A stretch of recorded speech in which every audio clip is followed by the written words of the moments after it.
Hello, I'm Kathleen Koch, reporting from the International Symposium for Personal and Commercial Spaceflight. Here, members of the commercial space industry join forces with academia and institutions like NASA, ESA, and JAXA for an international exchange of ideas and information. Together, they are charting the future course of the commercial spaceflight industry, including launching civilians into space. Vehicles armed, 3, 2, 1, fire. Missile away. And I'm Chuck Roberts, reporting from where educational launches have already begun and where Virgin Galactic, led by Sir Richard Branson, is expected to launch eager astronauts into suborbital space through a program referred to by some as space tourism. This is Spaceport, America, in the high New Mexico desert, not far from where Robert Goddard tested his first rockets outside Roswell, New Mexico. Stay with us as Kathleen and I tour this innovative facility and report on the progress of this first commercial purpose spaceport in the entire world.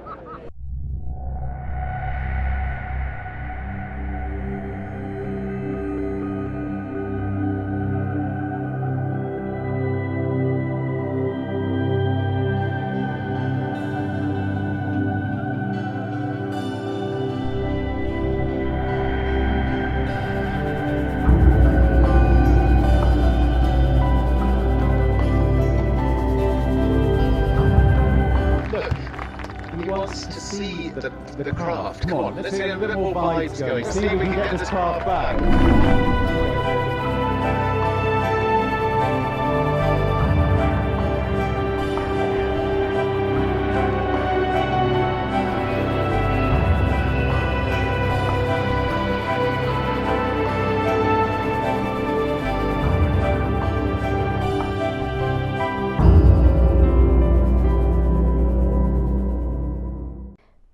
As Chuck mentioned, it was the father of modern rocketry, Robert Goddard, who back in 1930 first saw the potential here in the vast New Mexico desert.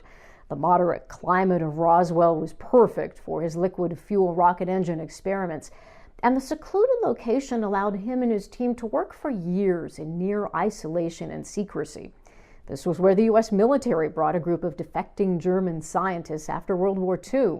Wernher von Braun and the captured V-2 rockets he developed for Germany formed the core of a new rocket design community. Their work at White Sands led to the Redstone rocket program and the design of the Apollo 5, which helped send U.S. astronauts to the moon. It's no wonder the Southwest Space Task Force argued to locate the nation's first civilian spaceport in a spot steeped in space history. Plus, its still low population density eases worry about crashes. The 4,700-foot elevation reduces fuel needs and frees up room for payloads.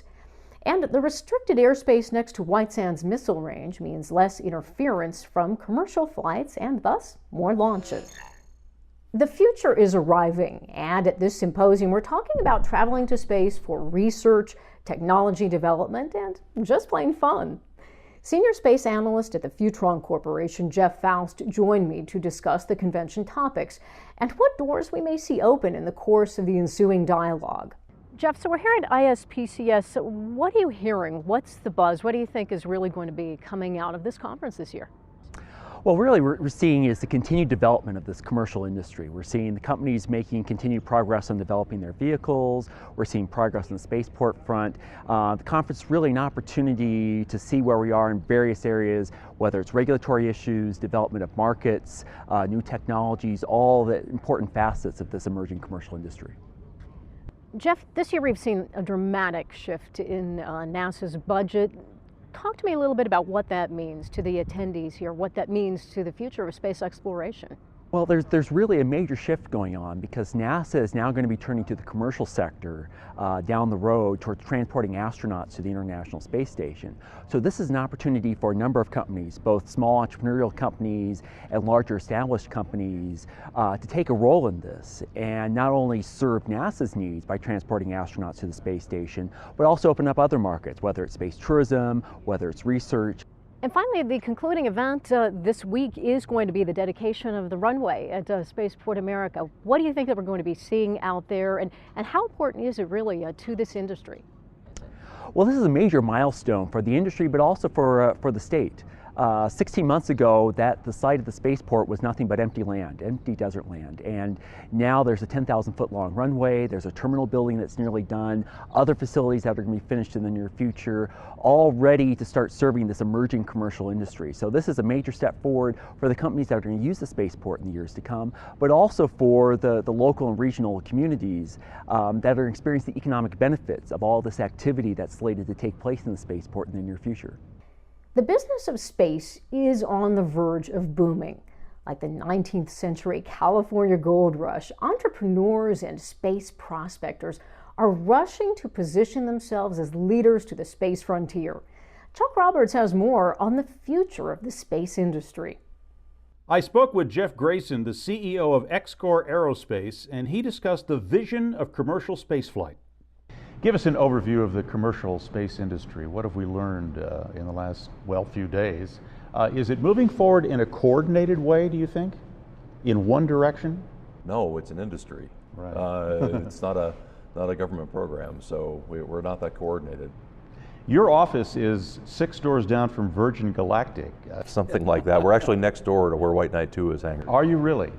Do you wake up mornings thinking you have the better business model for commercial spaceflight? Or? No more than you wake up mornings thinking, is the gravity going to be turned on? I'm confident that we have the better business model, but of course there's competitive elements in the industry. But I'm in this business because I want the industry to exist. I want the industry to succeed. I never wish for us to succeed by wishing for someone else to fail. If they've done a great service to the industry by helping to raise its profile, by doubling what I thought the ticket price was going to be, and the marketing leverage that they bring to making people aware of this opportunity is very large. Sure. Describe the experience for the first people on the links. What will it be like? Xcore, Links 1, ready for engine light in 3, 2, 1.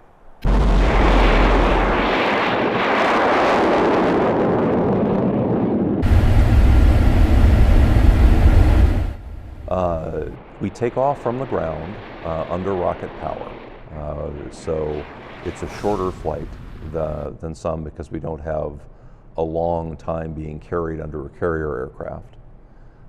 It's more like the experience of riding in a fighter jet in that sense. The acceleration's pretty strong right on takeoff. We have a thrust weight of about 0.8, so you're back in your seat. It takes about 15 seconds from engine light and brake release to pulling off the runway. We need a long runway, about 8,000 feet, but almost all of that is to stop in case we decide to abort the takeoff. We only need about 1,800 feet to take off in. You then start climbing and accelerating more and more steeply. About 50 seconds after brake release, you're at 50,000 feet and 50-degree flight path angle going supersonic. About 3 minutes after engine light, you're at about 180,000 feet going more or less straight up at a little over Mach 3. And then the engines turn off and you have about 3 minutes of coast outside the atmosphere to enjoy the zero-G experience and the unique experience of being in space and looking back at the Earth. And then we orient the craft so that you're nose into the atmosphere for re-entry. And it's a glider. It is a glider at that point, although we do have the ability to restart the engines with a propellant reserve to go around if we have to on the runway. And it's a lifting entry. It's not you don't just smash into the atmosphere, you come in an airplane-like fashion. You start out with the wings high, with the nose high, so that you can start your deceleration and start your pullout. As the G's build up, we point the nose into the wind, and that reduces how much the air pushes on the craft, and that lets us limit the maximum acceleration that you feel. So it's about 4.5 G's maximum acceleration on the way in, which is less than some of the high-end roller coasters that are out there. And then once the pullout is done, you have about 20 minutes to glide home and circle around the airport, managing your energy to land as a glider.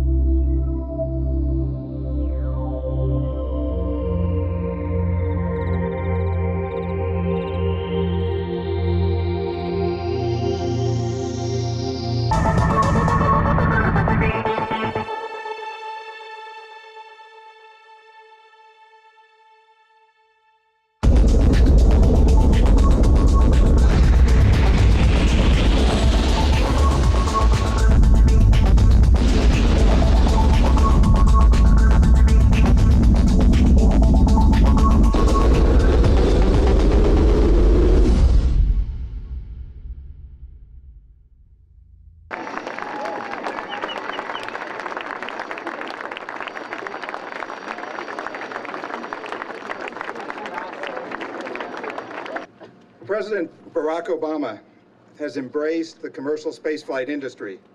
The new national space policy now relies on the private sector and facilities such as Spaceport America for its suborbital and lower Earth orbit activities. Our next speaker has been at the President's side, helping him chart this new direction to ensure that the United States retains its leadership role in space exploration. We are honored today to have with us the Deputy Administrator of NASA. Please welcome our champion in Washington, D.C., the Honorable Lori Garver.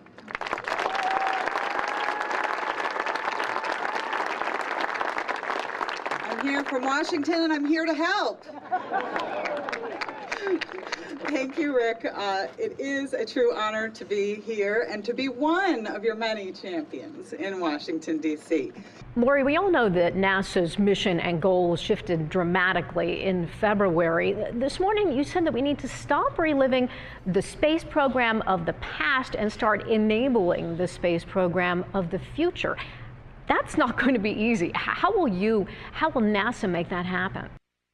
Well, the transformation of NASA, I would argue, has started well before the President's proposal on February 1st. NASA has been moving on since certainly the Apollo days and recognizing we need to do things differently. And what we intend to do over the coming months and years is embrace this change rather than, I think, fight it. We base all of our programs on this rich history. And NASA, of course, is one of, I believe, the premier organizations on the planet. So what we have to do is move forward in a way that preserves the very best of NASA, but recognizes that what we have invested in can now be done in partnership with others, and that others have a lot to bring to the table as well. We'll count at T-minus 10, 9, 8, 7, 6, 5, vehicles armed, 3, 2, 1, fire. Missile away. Plus 5. Plus 10. Burn out. Opportunities may exist for low-cost and perhaps free flights for students and educational explorations. Charles, thanks for your time. SSI was involved in the first private rocket launch in 1982. Wow. What is its role today? What we do today is we develop payloads. We're well known for our memorial space flights, flying cremated remains into outer space. We've flown Jimmy Doohan, who was Scotty. We flew Gordon Cooper, who was one of the original astronauts, Gene Roddenberry, Timothy Leary, and hundreds of other people as a post-cremation memorial service. We've also been working with NOAA for about 5 years on a satellite that will go 1 million kilometers toward the sun and provide early warning for solar storm warning. So we sort of mix between mass market and high-tech development. And what opportunities for research and student involvement exist now? Quite a few. It's really been amazing the last few years to see the relative growth. All providers now set aside some space for student opportunities and research opportunities. Certainly every time we fly, we take a portion of our revenues and we donate it for student research and student activities, because everyone knows that without that continuing stream of engineers, we'd all be up a creek. Jerry Larson, thanks for your time. What is Up Aerospace about? What is its mission? Well, our company, Up Aerospace, is a launch service provider. We launch things into space. We have our own rocket called the Space Loft rocket, and we sell space on that for educational organizations. We also are for hire for other companies to launch their systems into space. We have an expertise with launch operations, and so we have been used by other companies to do just that. How many launches have you made from Spaceport just up the road here? We've done 8 launches so far from Spaceport America in the past 4 years. We've launched 4 of our Space Loft rockets into space, and we've conducted 4 other launches for other corporations of their system. Lockheed Martin is one of your... Yes, Lockheed Martin, they saw us in the news, and they've been great business partners. What research and educational opportunities are you helping provide and facilitate? Well, we're very involved with education. The Up and Up Aerospace stands for Unlimited Possibilities in Education and commercial. And so, you know, that's very important to us. Most of the launches that we've done with our Spaceloft rocket has been education. And we're still working on the demand. The cost, we've brought the cost way down, so far down that we've even seen grade school kids be able to put experiments on our vehicles and fly them into space. And so we've been very successful with that, and we're continuing to work with those, the New Mexico Space Grant Consortium, and also the Connecticut Center for Advanced Technologies. Those organizations actually have the curriculums and work with the students to design. It's a year-long program. They design the payloads, they go through preliminary design reviews, critical design reviews, launch readiness reviews. They actually come to the launch and watch it get launched, and then they get the experiment back and do their final reports, and it lasts year round, and it's a great program.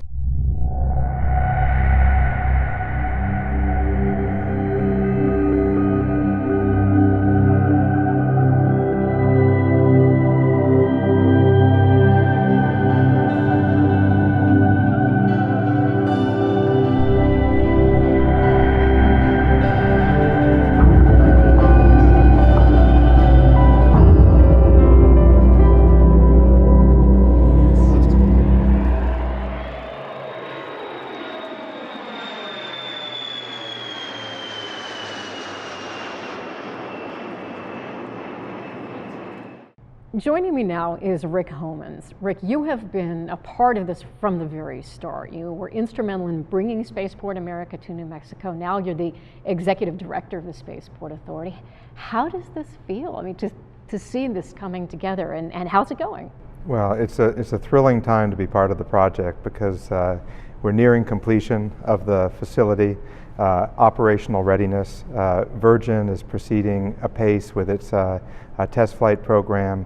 And now we can see on the horizon pretty clearly that we're going to have commercial space flight from New Mexico pretty soon. And that's going to be the beginning of something big here in New Mexico and across the country. There's a lot of excitement right now about the dedication of the runway at Spaceport America, the tour of the terminal. What exactly will everyone be seeing?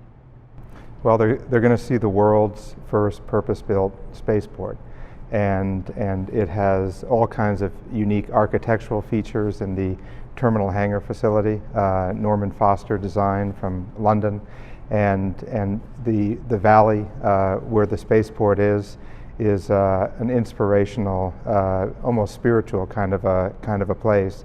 And the people that we've brought out there before who have never been there have been really affected by it in kind of an emotional way when they see the terminal hangar facility, the runway, and then when they start to think about what's going to happen in this place in the months and years to come. It's an exciting place to be. And what percentage complete is it right now?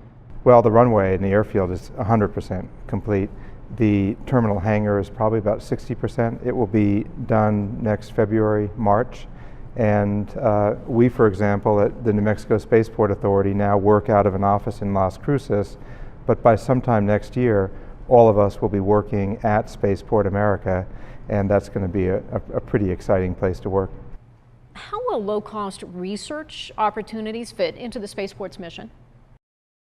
Well, one of the things that we want to develop with the industry, companies such as Up Aerospace, Armadillo, Maston, others as we go forward, is the capability to do launches and payload integration and payload launches from Spaceport America. So we're going to be working very closely with all kinds of different research projects at the spaceport. We now have an annual student launch that happens in April, and I believe the last one had about 15 different scientific payloads on it, all successfully recovered and handed over to their owners within hours of the launch.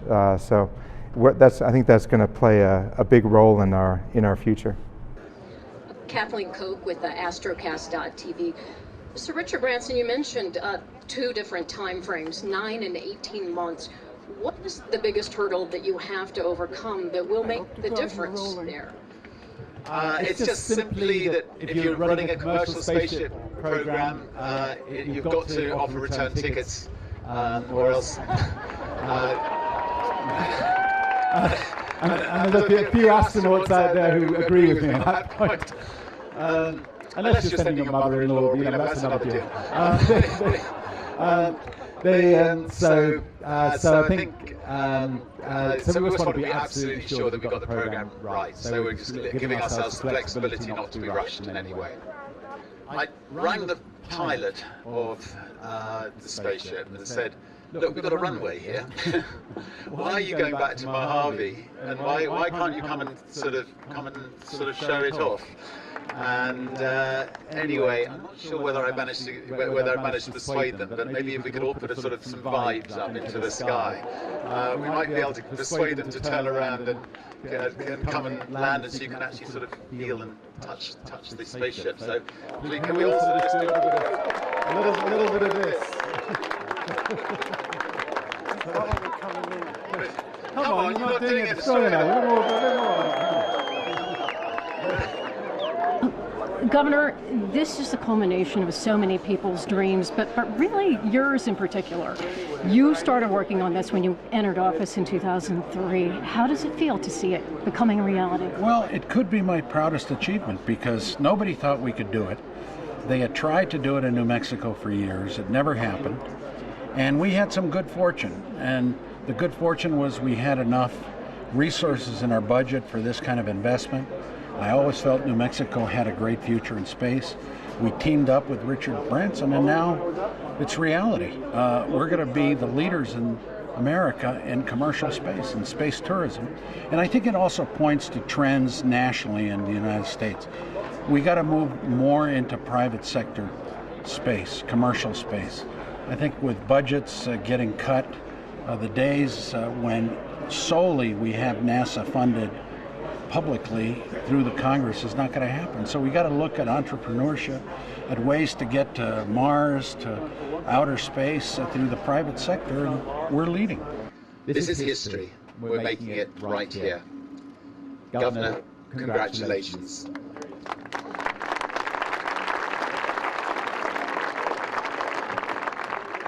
People of New Mexico, congratulations. And as we gather to dedicate this magnificent runway, I got a feeling that something's interrupting me. I thought it might be interesting to give all of us a glimpse of what we'll actually be using this runway in the years to come.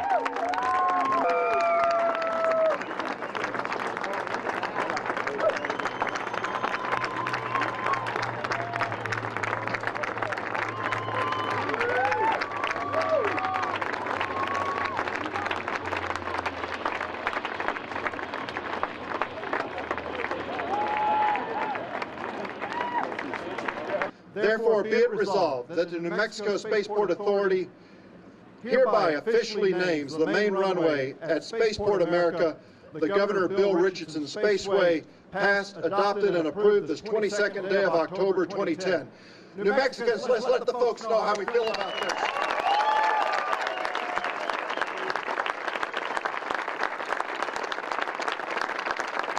Astrocast TV. Hi. Great day, huh? Yeah, amazing day. Very, very special. Yeah. Did you know it was going to land? Were you a part of the secret? I had an inkling. I was privy to a bit of inside information. Was there a go, no-go moment where he was going to call it off, or was it always part of the plan? I think it's, I don't know when they decided to do it, but I think it's always been a part of the plan, yeah. When are you going up? When they, apparently on the first ship. Are you really? Yeah, meant to be with my sister and my father, which should be amazing, but we're sort of waiting. The whole family, how many will go all together? 6? My granny wants to come, which is depending if she can pass all the sort of health examinations, but most likely myself, my sister and my father. And do you expect it next year? Well, I'm not sure. I don't think you can put a time on it at this scale. I think, things are rapidly producing, as you can see behind me. So we'll just sort of see as the milestones get hit. Is this your first trip here? First trip, yeah. Really? What's your thoughts? To the space station or New Mexico? Well, New Mexico and the spaceport. New Mexico seems like a beautiful country.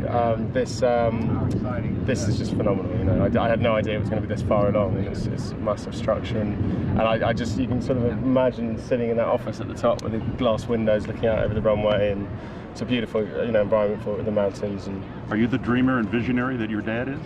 Maybe in my own way. Are you? Yeah, maybe yeah, I'm trying to do my own things at the moment. We'll see how things progress. All the best. Thanks very much. Cheers. Take care. Bye-bye. Appreciate it.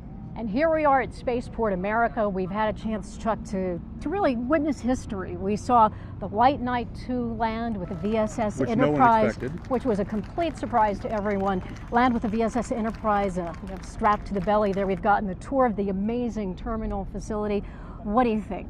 I was impressed by the scale of everything, the size, the enormity of it. I was impressed how quiet White Knight is on landing. Amazingly. Much less noisy than a commercial aircraft. And how beautiful it is.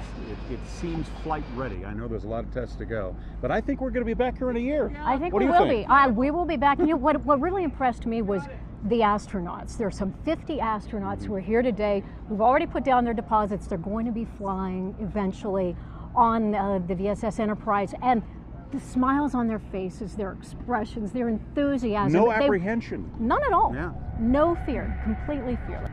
All right. We'll see you there. Chuck Roberts and Kathleen Koch for Astrocast.tv.